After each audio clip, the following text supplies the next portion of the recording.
Bienvenidos y bienvenidas a El Taller, el programa de entrevistas del podcast Soberanía. Hoy no podemos estar en el taller físicamente, pero trajimos el taller con nosotros. Aquí en el Senado tenemos el enorme honor y privilegio de que nos acompañe el senador Gerardo Fernández Noroña, que creo que no precisa de ninguna presentación para nuestro público, ¿no? El senador conocido pues, de este lado de la frontera y también del otro. De los dos. De hecho, queremos hablar de eso justamente, ¿no? De cómo ver las cosas desde ambos lados de la frontera. Pero antes, pues que eso, senador, muchas gracias por acompañarnos el día de hoy en el taller andante, ¿no? Al contrario, muchas gracias a ustedes porque vale la pena que el auditorio lo sepa. No fuimos a su espacio por el plantón del magisterio y se nos vino aquí a la esquina de Reforma Insurgencia. Entonces resultó todo un desastre. Muchas gracias por su paciencia. No, aquí estamos con mucho gusto, mucho placer, ¿no? Pues vamos a entrar directamente en materia, senador. Pues con la primera pregunta, pues, híjole, Estados Unidos huele sangre en toda la región, ¿no? Sí. Y viene con todo. Es decir, sabemos que Estados Unidos siempre ha sido un imperio, siempre ha sido agresivo, siempre ha sido bélico, es lo que es, ¿no? Pero ahora estamos en un momento muy crucial. Podríamos ir país por país y ver el injerencismo desde las elecciones de Colombia, las elecciones legislativas de Argentina, se están metiendo en Brasil ahora las elecciones de octubre, Honduras con Honduras Gate, Guatemala quieren hacer operaciones en conjuntas ahí a la fuerza, ahí y una larga lista de etcétera. Obviamente está usando su proxy Daniel Noboa como títere para sus intereses ahí, y obviamente tiene, además de todo eso, México en la mira y la 4T en la mira a través de estas maniobras del Departamento de Justicia, ¿no? ¿Cómo pues articular una respuesta a esta embestida que obviamente no da señales de parar, ¿no? Es decir, ¿cómo enfrentar este momento, ¿no? De particular gravedad? La respuesta está dada y es con información a la gente, aclarando la situación.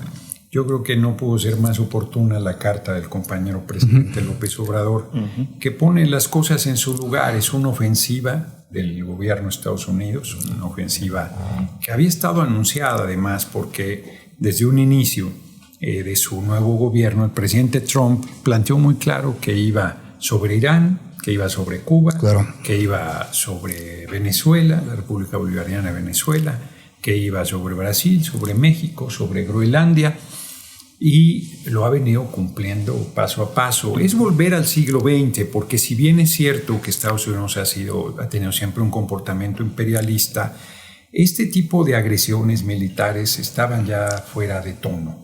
Habían desarrollado lo que se conoce como golpe blando, que es lo que están intentando en México, que es desprestigias a un gobierno, lo acusas de corrupto, ahora lo acusabas antes de comunista, ahora también han revivido este término, ahora de narco, y con eso Estados Unidos se arroga el derecho de intervenir sin tener ninguna facultad para hacerlo en cualquier país. El caso de Venezuela es ejemplar porque acusaron al presidente Maduro de encabezar el cártel de los soles, lo secuestraron el 3 de enero junto con su esposa, la diputada Cilia Flores, y una vez que ya lo tenían y que tienen la reserva petrolera más grande del mundo en su poder, ya desapareció el cártel de los soles. Desapareció la acusación. Pero no han liberado al presidente Maduro, lo tienen de rehén y de esa manera tienen sometida a la revolución bolivariana y al pueblo de Venezuela. Lo de Irán es brutal, o sea, asesina al dirigente político y religioso Yamáney el primer día. 165 niñas son asesinadas también el primer día.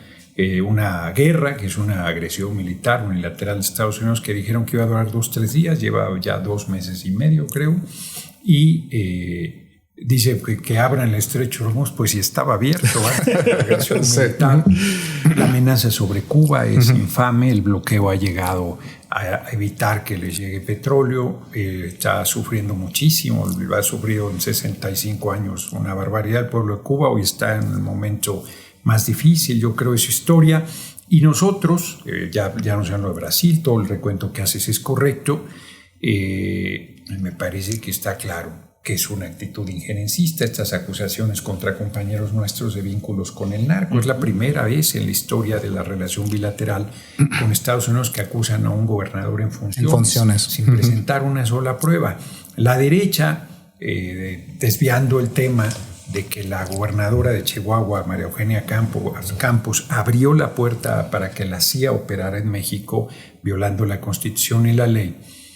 Nos acusan ahora todos de narcos, todos somos narcos, y el reciente reportaje que salió en Los Angeles Times de que 2 gobernadores también están siendo investigados y que el gobierno de Estados Unidos diga nada, pero toda una ofensiva feroz en nuestra contra, marca cómo va encaminado todo esto a intervenir en el proceso electoral del año entrante. Pero abajo la gente está muy clara. Todas las mediciones que se han hecho, el respaldo a la compañera presidenta sigue muy sólido. Los números indican que vamos a ganar con amplio margen las elecciones intermedias. Lo que tenemos que hacer es resistir e informar. La compañera presidenta ha planteado que vayamos a hacer asambleas, que se vaya casa por casa a informar a la gente. Yo no he dejado de hacer las asambleas, sigo saliendo los fines de semana, viernes, sábado y domingo a todo el país. Compañeras lo están haciendo. Fin de semana se dio el informe en el marco de 2 años del triunfo. Y reitero, la carta del compañero presidente López Obrador no pudo ser más contundente y más oportuna. Entonces, me parece que la derecha está exhibida. Cierro el largo comentario. Veía hoy en la mañana que Roy Campos, que está buscando reacreditar la que fue en su momento una empresa encuestadora importante, Mitofsky, en un programa en la mañana, decía cómo toda esta ofensiva no le ha hecho daño a la Cuarta Transformación y que la gente sigue apoyando porque es su gobierno y es su proyecto, es lo que la derecha no quiere entender.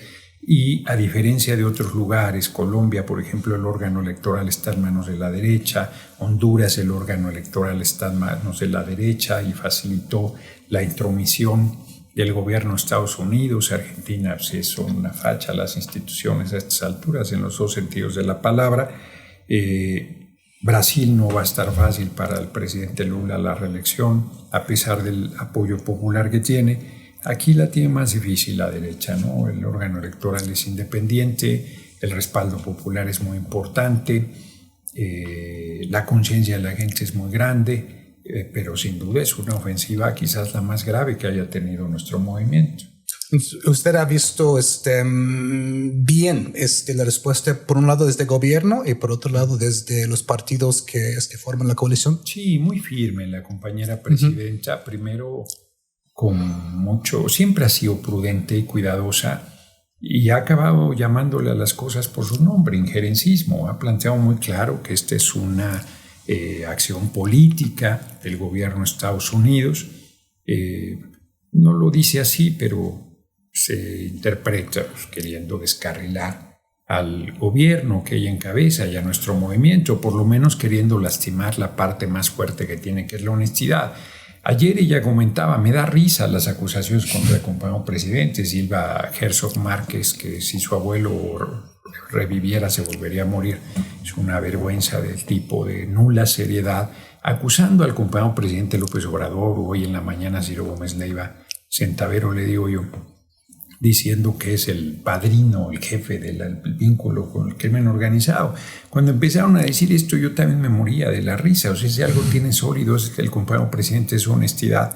Y sin embargo han ido avanzando en eso. La prueba más fuerte que tenían era que había saludado a la señora Loera, la mamá del Chapo, que es ridículo, ¿no?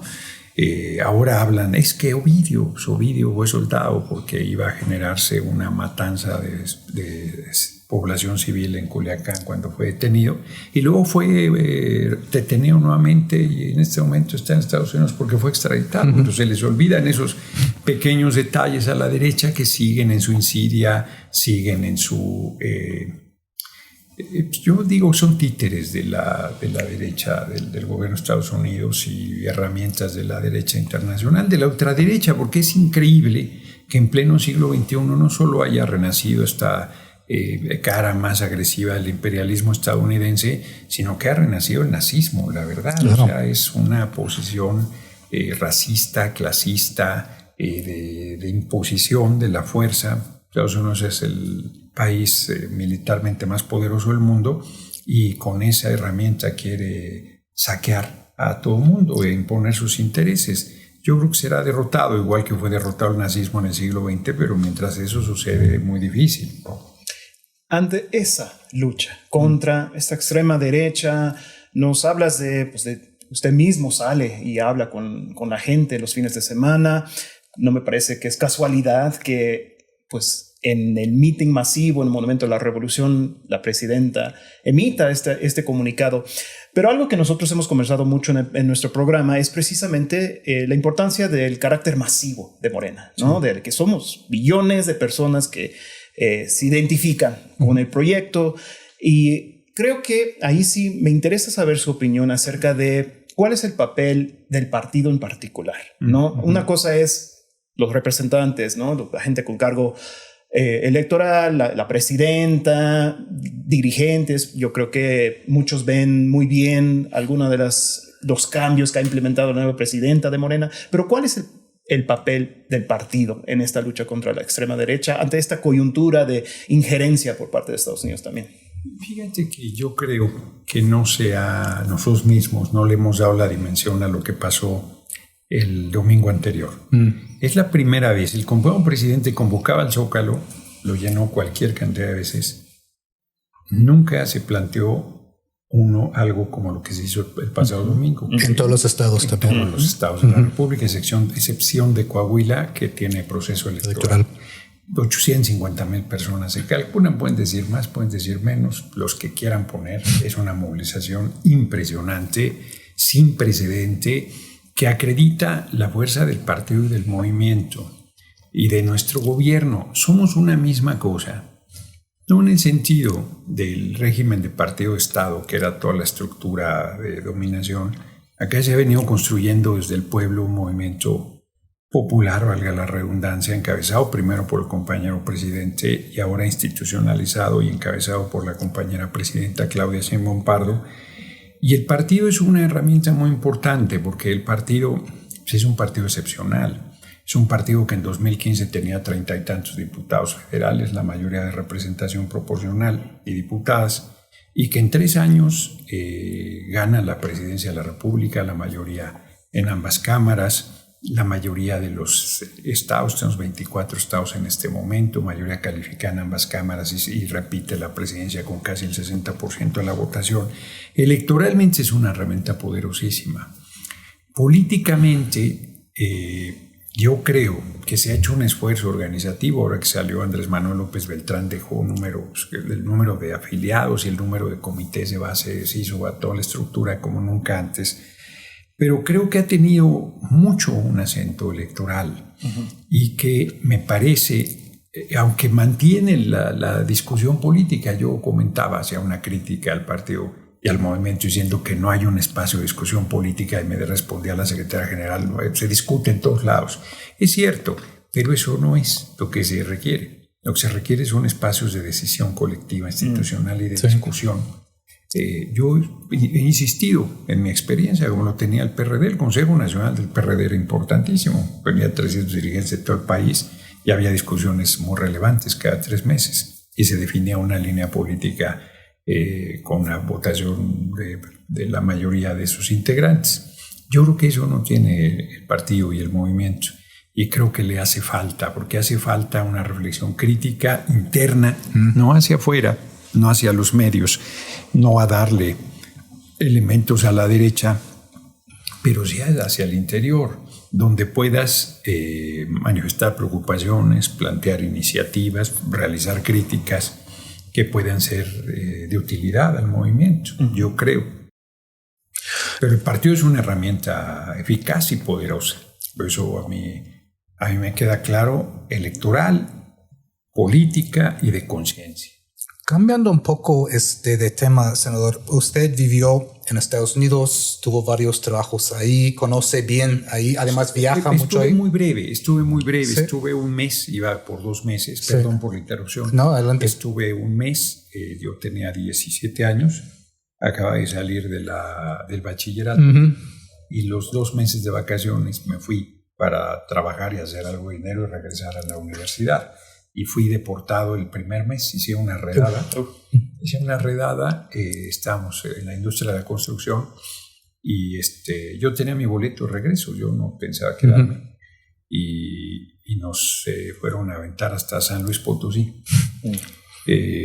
Esa fue mi experiencia y he vuelto muchas veces. No hay quienes no tengamos un familiar, un ser querido, un amigo en Estados Unidos. Pero perdón, te interrumpo. No, sí, y además de todos los viajes que usted realiza al país, ¿no? Como que siempre ha habido un tipo de, a veces, desfase entre la comunidad que está aquí en México y la comunidad migrante, ¿no?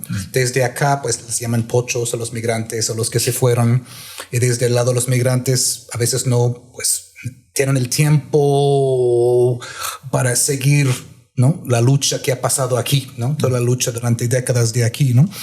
Y estuve pensando en eso porque acabo de regresar de Chicago, di una charla a la coalición de migrantes mexicanos en Chicago y alguien dijo eso en las preguntas después, ¿no? Es decir, muy buena su charla, dijo, pero pues nosotros tenemos el fascismo aquí en la puerta, ¿no? Entonces tenemos que estar enfocados en eso, ¿no? Y usted viene a hablarnos de México, ¿no? ¿Cómo mejorar el tema comunicacional ahí y hacer que ambos lados entiendan que son dos lados de la misma moneda en cuanto a la lucha? Porque parece que a veces como que no se comunica ahí. Sí, yo creo que primero es una tragedia. La tragedia del migrante, sean mexicanos, mexicanas o cualquier migrante, es esa que acaba no siendo en ningún lugar. No es asimilado a la sociedad a la que se mueve. Y cuando regresa ya no es sentido como parte de la nación. Sin embargo, la comunidad de mexicanos en Estados Unidos sí le da un seguimiento a las cosas en México, sí mantiene un interés, sí mantiene la esperanza de su regreso, sí mantiene actividad. Es mucho menos, tú tienes razón, porque a la hora de votar, los niveles de votación, más allá de que sigue siendo muy difícil que la gente vote desde Estados Unidos para elecciones en México, es muy pequeño, no es sustantivo. Y por otro lado, es cierto también que como la gente no se asume estadounidense, no participa en la política de Estados Unidos, porque este hombre que dice es que ahorita tenemos el fascismo aquí, pero si es que yo se los he dicho que a qué voy. O sea, yo les digo, es que está bien que tengan la vista en México, pero ustedes viven aquí y ustedes podrían ser una fuerza política muy poderosa aquí, podrían tener incidencia, podrían acceder a responsabilidades públicas y podían en algún momento marcar los destinos de este país. Y bueno, imagínense, un número importante de mexicanos ya con nacionalidad estadounidense votando por Trump. Y cuando yo les decía, oigan, no es igual. Es igual Kamala que Trump. No son lo mismo y Trump va a ser mejor porque nos va a sacar. Yo todavía la última vez que fui tuve una discusión muy fuerte en Texas, creo que fue, un mexicano estadounidense que además se enorgullecía de haber votado por Trump. Yo no sé qué piense ahora. Me sorprende que dicen que 1 de cada 4 se han arrepentido, me parecen pocos. Es terrible lo que ha hecho, la persecución con ICE, la bárbara violencia. 15 mexicanos han muerto en manos del Servicio de Migración. En sus cárceles hay niños, niñas encarcelados, un perseguido solo por su color de piel. El asesinato de René Nicole Wood y Alexander Pretty es brutal, ejemplar de la manera perversa en que el gobierno de Estados Unidos se comporta. A quemarropa a plena luz del día y diciendo que son responsables y están impunes los asesinos, revictimizándolos después de haberlos asesinado. Esa gente sigue en funciones, sigue impune. O sea, es brutal, es cierto. El fascismo, el nazismo, la ultraderecha violenta, como se le quiera decir, está en Estados Unidos y tienen esa responsabilidad del pueblo de Estados Unidos, que ha reaccionado bien además. O sea, las grandes movilizaciones, estas manifestaciones permanentes del No King. Minnesota hizo una lucha ejemplar para detener toda esta ofensiva del gobierno federal encabezado por Donald Trump. Ahora, todo esto que decimos es cierto y también es demasiado pedirle a nuestros hermanos y hermanas migrantes que trabajan 2 turnos al día regularmente, que hacen un esfuerzo enorme, que mandan dinero, que están ocupados y preocupados y aparte que tengan estos niveles de politización y conciencia y sin embargo hacia allá tienen que ir. Sin embargo hacia allá tienen que ir porque es injusta la manera en que el gobierno de Estados Unidos los trata, no solo en esta última, que es brutal, sino siempre. No se hace una reforma migratoria desde los 80s. Sí. Reagan. Gente que lleva 30 años ahí. 86. No, es una barbaridad. Entonces, si no se lucha por esa transformación desde el territorio de Estados Unidos, pues no van a cambiar las cosas para nuestros hermanos y hermanas. Y hay algunos de ellos que creen que nosotros podemos hacer algo. Ojalá. Es una decisión del gobierno de Estados Unidos. Es una determinación. Es como las visas. Te la quitan por quítame estas pajas. Pues, ¿y eso qué haces con eso? Pues son reglas absolutamente arbitrarias del gobierno de Estados Unidos, pero son su marco normativo. E igual en tema de migración. Hay una profunda hipocresía en ese, como en cualquier tema que le rasques un poco, porque sin los migrantes Estados Unidos no sería lo que es. Su trabajo y esfuerzo ha aportado a la riqueza del vecino país. Y yo, insisto, comparto contigo que la comunidad debe ocuparse allá y debe ocuparse acá. Sí, demasiada exigencia. Si no, van a dejar el campo a los cubanos de Miami, ¿no? Que ellos la tenían más fácil porque quien se salió de Cuba fue el sector poderoso económicamente, el sector contrario a la revolución cubana. Sí. Acá es una migración, es una migración que tiene intereses económicos, que los cohesiona y que además les da un vínculo con el propio Estados Unidos y que fueron bien recibidos en Estados Unidos. Instrumentaliza eso, ¿no? Mientras que en el caso nuestro pues es una migración por necesidad. Esta acusación de Donald Trump, ese libro, no me acuerdo del autor, absurdo, que salió, Golpe de Estado Silencioso, diciendo que el compañero presidente López Obrador, la compañera presidenta Claudia Sheinbaum Pardo y un servidor habíamos enviado a los millones de migrantes para tener el control de Estados Unidos, pues es una acusación ridícula. La gente se ha ido por décadas. De hecho, cuando yo fui en 1977, mis amigos, mi amigo adolescente, que era mi hermano, se había ido por necesidad, por búsqueda de oportunidades. Y en los 80s eso se apretó más, y en los 90s eso se puso todavía peor, y en el 2000, o sea, mientras fueron avanzando las décadas, por ejemplo, gente que fuera del Distrito Federal o Ciudad de México, pues era muy poco común. Hoy encuentras de los 31 estados y la capital del país en Estados Unidos, porque la salida por necesidad fue cada vez más imperiosa. Pues ese fue el caso mío. Nosotros nos tocó salir en los años 80, cuando ya estaba realmente apretando las fuerzas del neoliberalismo. Exacto. Y pues ya tocó ir del otro lado. Pero sí, yo creo que hay un potencial en la comunidad mexicana que todavía no despierta, pero de hecho yo hasta me río de Peter Schweitzer, se llama el que le vio. Ojalá tuvieran ese poder. Hombre, ojalá hubiera sido el objetivo, y ojalá tuviéramos esa influencia. Sí. Porque yo creo, por ejemplo, que se necesita un partido político en Estados Unidos, pero no un partido de migrantes, porque no es la identidad nacional, sino es el interés político y económico común, que es el atropello, la explotación, la falta de derechos.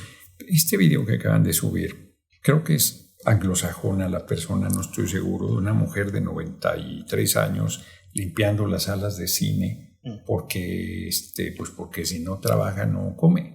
90, o sea, dices, no, o sea, a ver, no puede ser.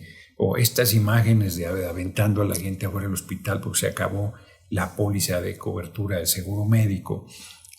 Yo creo que hace falta una lucha por derechos sociales y por una representación verdadera de los trabajadores y trabajadoras de Estados Unidos, donde los migrantes pues, son migrantes, pero son, sin pero, trabajadores y trabajadoras. Un partido político del pueblo trabajador de Estados Unidos me parece que es una necesidad muy grande en el vecino país, porque los demócratas y los republicanos acaban siendo lo mismo. Hoy los demócratas están jugando un papel importante porque el gobierno actual ha rebasado todo límite. Ahí se ha ido el propio Obama, que no es precisamente un ejemplo de compromiso. Dice, bueno, nosotros nunca fuimos a un gobierno de ultraderecha con esas características, lo cual es en esencia verdad. O sea, yo creo que en el caso del actual gobierno de Estados Unidos, pues, hizo pedazos lo que formalmente violentaban el marco legal internacional, pero hoy ya no existe. Hoy voy a donde quiero, tomo lo que quiero, hago lo que quiero, invado a quien quiero, despojo a quien quiero y háganle como quieran. Que mi único límite, dice él, es mi propia moralidad. Y pues parece que entonces límite no hay. Bueno, precisamente hablando de límites, yo hablando con la gente, viendo la conversación en redes, yo sí veo, por lo menos aquí en México, un deseo de que se persiga el delito en el caso de Chihuahua, ¿no? Sí. O sea, hay evidencias claras que muy probablemente incurrió en traición a la patria o mínimamente violó la Ley de Seguridad Nacional 2020. Exacto. Pero también hemos visto en otros casos, usted mismo fue agredido aquí mismo por el Alito Moreno y ahí unos golpeadores. Es 5 más, ¿no? Sí, 5 más. ¿Crees que pudiera haber una consecuencia por la falta de darle, pues, por no tener otra palabra, un castigo ante estos casos tan graves? La impunidad no es el caso. Yo diría que no es el caso de María Eugenia Campos. El caso de María Eugenia Campos, si no se da el accidente donde mueren 2 agentes de la CIA, no nos habríamos enterado y seguirían operando. Hay 2 más que ya salieron del país. El gobierno de Estados Unidos no ha dicho nada. Yo creo que de parte nuestra no conozco qué ha hecho el gobierno nuestro en relación con este reclamo hacia Estados Unidos. Y en el caso de la gobernadora Campos, que todo indica que es responsable, ¿no? Sus declaraciones, todo, que ha evadido, no quiso venir a la reunión de trabajo aquí a la Cámara de Senadores, bloqueó la posibilidad de ir a rendir cuentas al Congreso de Chihuahua, que es la representación del pueblo de Chihuahua, dice que ella es valiente y da la cara, pero no quiso ir a declarar a la Fiscalía General de la República. Sí fue el fiscal, César Jáuregui, y ha trascendido que ha entregado información relevante. Entonces, ese asunto no se ha detenido.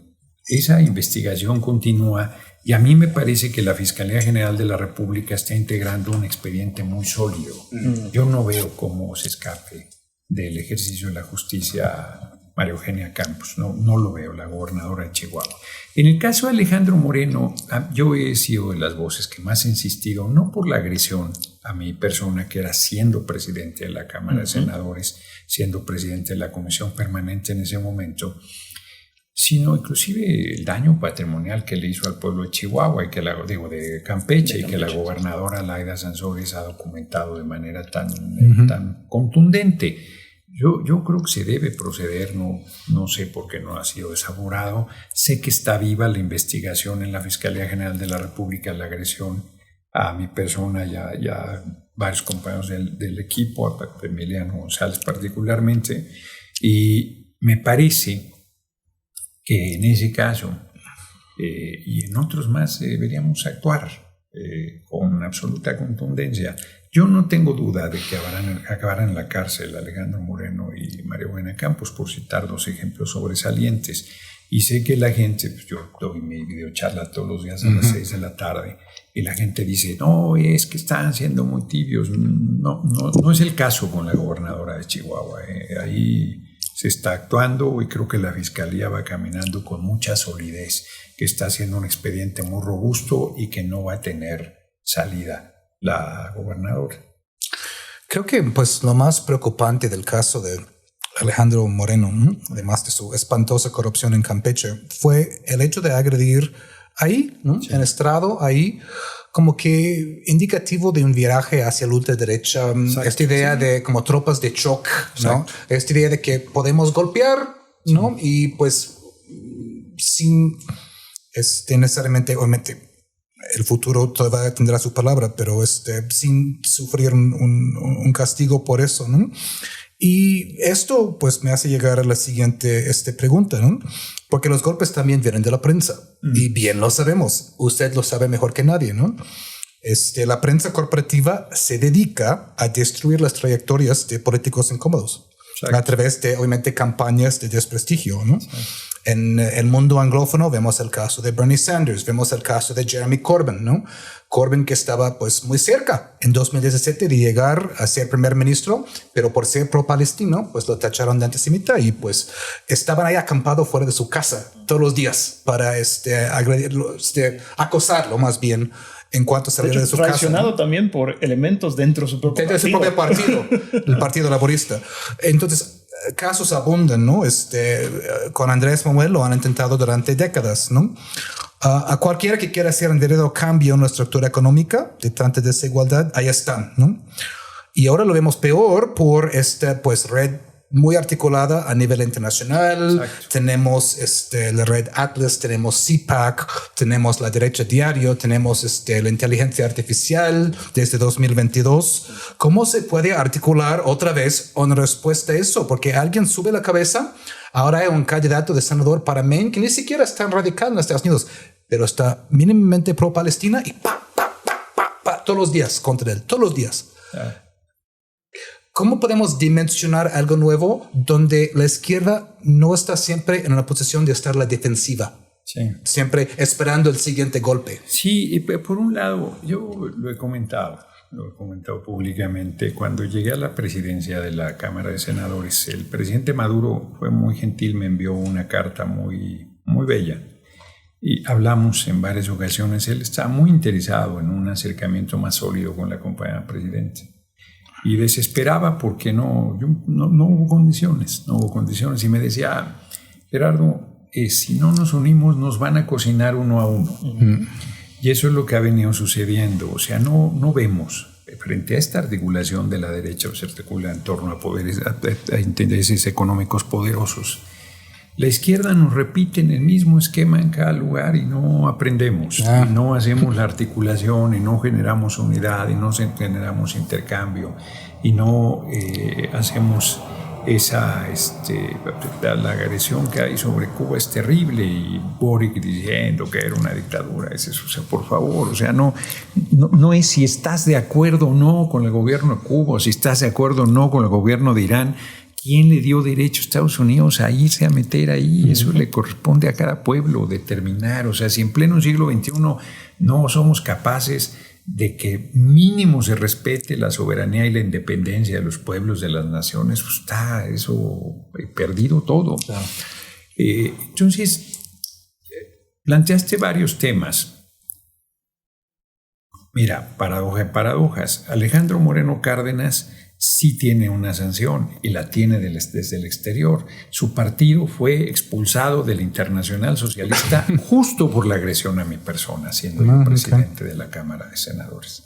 Entonces, la articulación hizo muy bien la compañera presidenta en ir a Barcelona y sacaron yo hubiese esperado un comunicado mucho más amplio, y solo fue Brasil, Lula, Pedro Sánchez de España y la compañera presidenta Claudia Sheinbaum Pardo en solidaridad con Cuba. Fíjate. En el caso de Palestina, bueno, pues tú estás diciendo las cosas, pues es un lobby muy poderoso económica y políticamente, entonces nadie quiere alzar la voz sobre el tema porque le deshacen la carrera política. Se es muy cauto, por decirlo suave, pero estamos viendo el genocidio del pueblo palestino todos los días, como dicen ahora en tiempo real, y ahora del Líbano, que es terrible.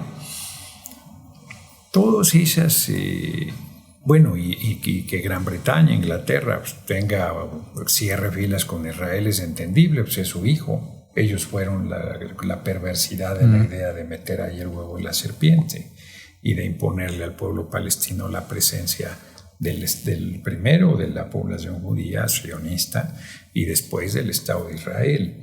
Entonces, y Estados Unidos también cierra filas todo el tiempo, le ha lavado en estos últimos tiempos 2 veces la cara a Netanyahu yendo alto al fuego nada más para quitarle presión, y sigue las masacres y las agresiones tanto a Palestina y ahora a Líbano.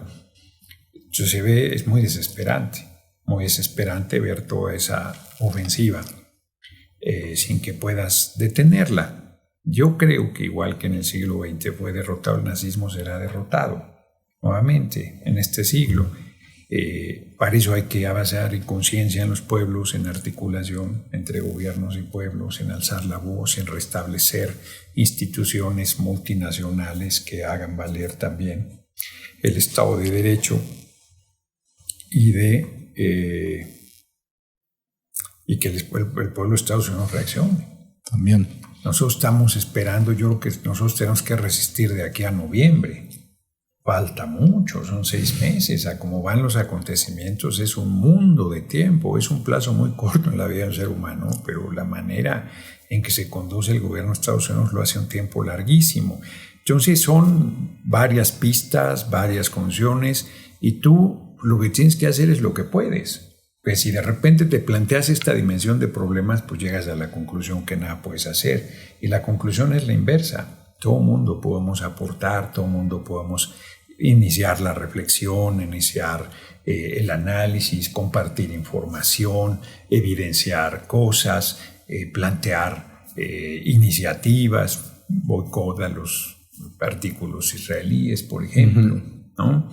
Cosas que están perfectamente al alcance de la gente, ¿no? Ir aclarando, pues que no somos, ¿cómo le llaman cuando eres contrario no eres antisemita? No. Los palestinos son semitas también. Los judíos son semitas. No, pues es antisionista. No, ¿cómo validar el que tú invitas a alguien a tu casa y, como dice un refrán mexicano, de la calle ha de llegar quien en tu casa te ha de echar? Te acaban sacando a golpes, te acaban asesinando a tus hijos, te acaban poniendo una pistola en la cabeza para que dejes la hospitalidad que tú originalmente ofreciste. Pues eso es gráficamente lo que ha pasado. Le ha pasado al pueblo palestino. Que han determinado pena de muerte solo para palestinos y que el mundo guarde silencio, el trato que le ha dado Francesca Albanese. No, es que si le va sumando, pues ya es para volverse loco. Yo, por ejemplo, ¿qué hice? Bueno, pues fui a Palestina. Dirá alguien, ¿y de qué sirvió? Pues fui a Palestina. Estuve ahí, constaté, platiqué, mantengo mi solidaridad con el pueblo palestino, abro la voz en cada espacio internacional. De hecho, yo fui de los que abrí, mucho criticaron aquí desviando la atención, que había bajado en business. Sí, viajé en business, yo lo pagué. Era mi cumpleaños además. Pero en el Consejo de Europa, en una reunión de presidentes de congresos de Europa, fui el único que hablé sobre Palestina. Dije, oigan, yo los veo aquí hablando de Ucrania y todo. Sí, está muy bien. ¿Y por qué no aplican ese criterio para Palestina? Aplica exactamente igual. Ahí la condena a Rusia y no la condena a Israel. Pues eso no. Y Rusia no ha llegado a los niveles de barbarie que ha hecho Israel con el pueblo palestino. Entonces, estuve en Roma, también en encuentro de la Unión Interparlamentaria, igual parlamentarios de todo el mundo, con líderes religiosos. Volví a insistir en el tema, solo a contracorriente. Acabé yendo a Palestina, como era mi interés desde que era presidente de la mesa directiva de la Cámara de Senadores. Invitamos aquí a la embajadora a platicar, junto con gente que ha llegado refugiada. No hemos dejado de ser solidarios, de insistir. En mis videocharlas lo comento. Eso es lo que yo puedo hacer, pues eso es lo que hago. Yo creo que si todo el mundo vamos sumando en nuestra voz y nuestro compromiso, pues vas empujando en el sentido de que finalmente la justicia, aunque cojea, llegue. Bueno, precisamente me gustaría hablar de algo que acabas de decir, ¿no? De hacer lo que se puede, ¿no? Y justamente el día de hoy sufriste unos retrasos por las movilizaciones que hay, y una de las exigencias, las demandas que están planteando la CENTE es precisamente acerca de las pensiones, ¿no? Y hemos escuchado desde Presidencia, Secretaría de Gobernación, que el límite es presupuestal, ¿no? Y se entiende hasta cierto punto, ¿no? Pero me pregunta, ¿hay una salida ante eso? O sea, entendemos que sí hay esa presión. Y me atrevo a hacer la pregunta, ¿es momento de empezar a hablar de una reforma fiscal? A ver, yo creo que no solo es el tema de la reforma fiscal. Estuve en la asociación, en la convención de banqueros, y les dije, oigan, el Fobaproa costó inicialmente 532 mil millones de pesos en el 2000. Les hemos pagado 1 billón de pesos, 1 millón de millones de pesos. Les debemos 800 mil millones. Si crecemos al 3.5%, lo acabaríamos de pagar en 2080. Me parece que es un saqueo. Si nosotros les hacemos una propuesta, ustedes van a decir que se está atacando la estabilidad económica del país. Háganos una propuesta ustedes. Ustedes, los banqueros, háganos una propuesta. La revisión, la izquierda planteó toda la vida la revisión de la deuda externa. Y cualquier cantidad de cosas que tú puedes plantear. Bueno, estás viendo a Ricardo Salinas Pliego llorando todos los días porque tuvo que pagar apenas una parte de sus impuestos. En 15 años no pagó 54 mil millones. Le hicieron 40% de descuento cuando nos hacen descuento a nosotros. Está pagando en abonos y está llorando y está promoviendo que si se puede se derroque a nuestro gobierno. Cobarde, porque además lo hace a través de otros, él no da la cara. Son temas, o sea, es que plantean, es que esto, pero pues no hay un compromiso vean en la ofensiva que traemos de Estados Unidos, sin tocar nada de lo que estamos hablando. Nada, Y es una ofensiva feroz, porque dijimos, oigan, la CIA no puede estar aquí. Feroz.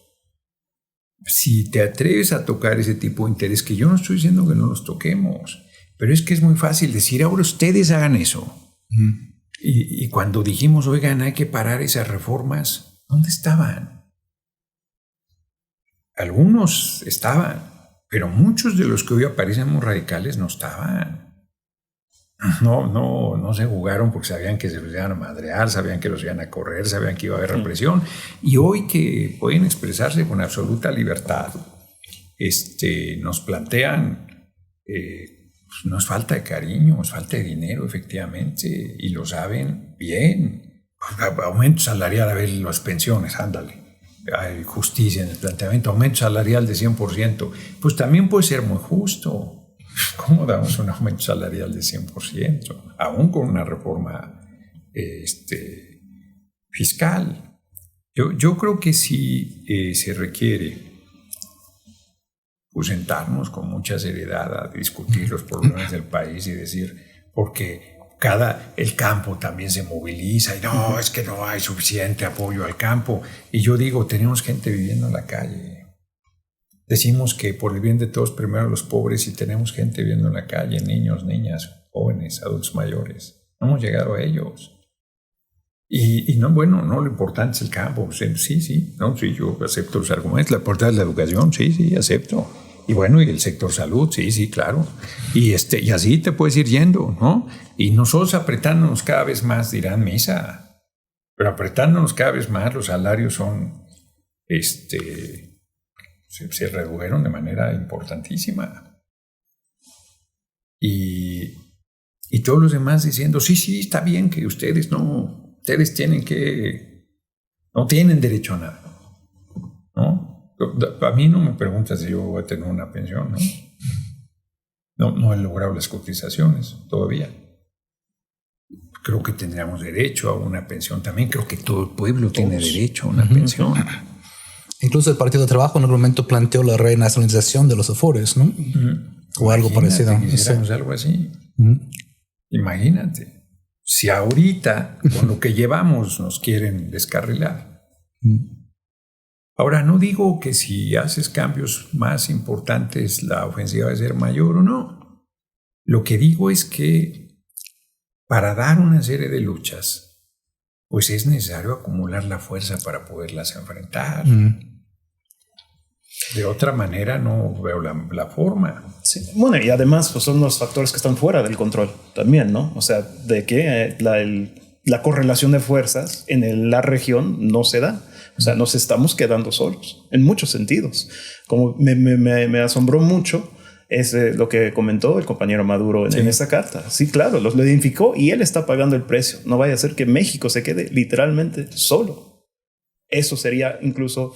Yo creo que un retroceso fuerte para todo el proyecto continental. Sí, sería muy difícil. Y nos convertiríamos en el bastión y en el espacio de resistencia hasta que vuelvan otra vez. Como en el Plan Cóndor, época del Plan Cóndor otra vez. Porque no sería ni la primera ni la última. A otros países les ha tocado jugar esa posición en momentos muy complicados. Bolivia se abrió, o Argentina o Brasil en una época, ¿no?, en que tuvieron que resistir. Yo veo difícil que logren derrotar a Lula en Brasil. Yo creo que Colombia está reaccionando fuerte frente al fraude electoral que se hizo, hay que decir las cosas como son, y espero que logren remontar en la segunda vuelta y mantenerse, por lo tanto, estos gobiernos. Cuba está resistiendo como ha resistido siempre. Y otra vez, noviembre está lejos, pero está. Y yo creo que el Partido Republicano va a salir electoralmente muy mal. Ayer fue derrotada la iniciativa legal que quería poner una serie de restricciones a la hora de votación, desalentar la participación de la gente. No pasó. Se mantienen las reglas existentes, que además imagínense qué locura en México, que mucho critican y dicen cualquier cantidad de cosas, pero aquí no puedes hacer cambios a los procesos electorales a partir del año previo, porque deben estar claras las reglas. Y aquí faltan 5 meses y querían hacer nuevas reglas para el proceso electoral restrictivas. No pasó, afortunadamente. Yo creo que el pueblo de Estados Unidos está con un nivel de conciencia grande con todo lo que ha pasado y que va a tener una derrota muy fuerte el Partido Republicano, es mi impresión. Ya veremos qué pasa. De todos modos, eso es responsabilidad y decisión del pueblo de Estados Unidos. Pues una última pregunta, senador, porque sabemos que pues usted tiene que atender otro compromiso ahorita. ¿Todavía está vigente la oferta de construir el muro con los Estados Unidos, pero con la frontera de 1830?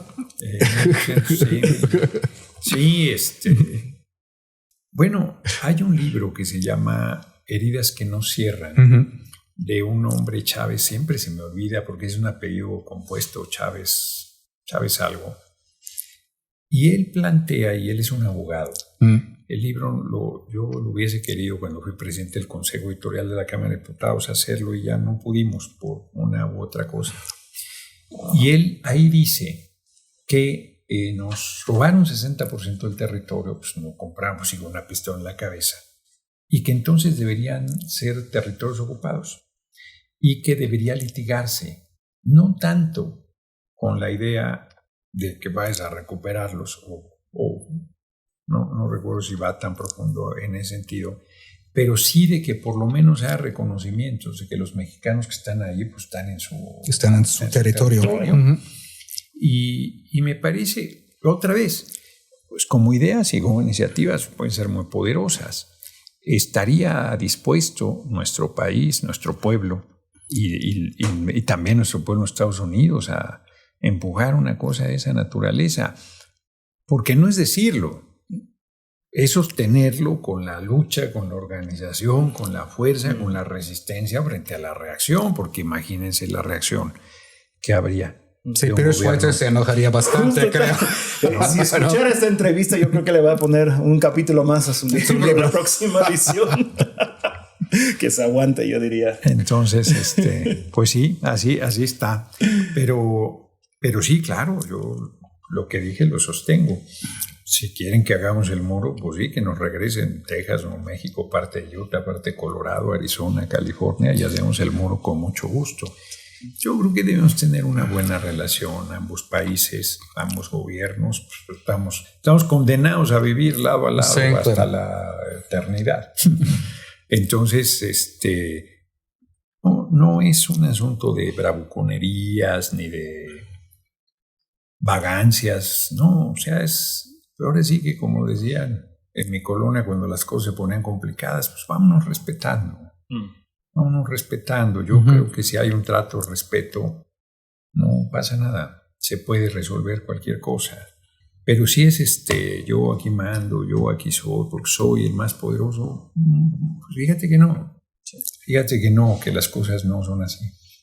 Las cosas no caminan de esa manera. Claro. De nuevo, Porque invitar a la gente a leer la carta del compañero presidente López es muy Obrador. fuerte la Sí. carta del compañero presidente, leer la Declaración de Independencia de Estados Unidos, que es bellísima. Todo hombre, pues fue en el siglo XVIII, hoy diríamos todo ser humano, tiene derecho a derechos. La vida, la libertad y intocables, la vida, búsqueda de la libertad y la felicidad. búsqueda de la felicidad. Sí, exacto. ¿Quién puede Derechos estar en contra? inalienables. Y luego se les olvidó con los afroamericanos. Sí, Ahora Jefferson fue esclavista, pero bueno, sí. Sí, bueno. La había carta- sus- la había declaración sus- es pero buena. La declaración es bellísima. Así es. Y sigue siendo un objetivo a cumplir. A mí me parece. Senador, muchísimas gracias por su tiempo, su disposición. Tenemos la tradición en el taller, aunque pues es taller andante hoy. Esta es una libreta directamente hecha en el taller.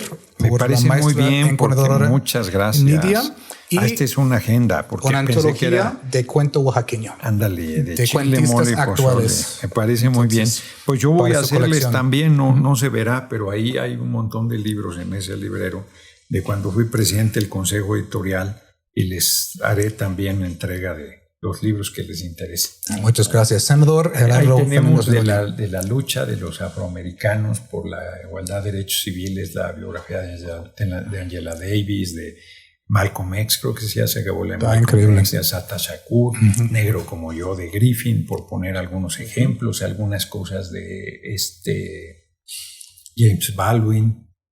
Y tenemos un montón de cosas nuestras, de Juárez, de los Flores Magón. Tenemos cosas muy interesantes, muy interesantes. Bueno, esperamos invitarlo al taller físico en otro momento. No, Muy grande la conversación, muy cumpliré esa visita. Ahora tengo deuda doble por su generosidad, por su paciencia, por su disposición, con mucho gusto. Gracias. Pues nos vemos en el siguiente episodio. Aquí estamos en el Senado de la República. Hasta luego. Recordamos a esos políticos hipócritas e irresponsables que México es un país independiente y libre, no una colonia ni un protectorado de Estados Unidos.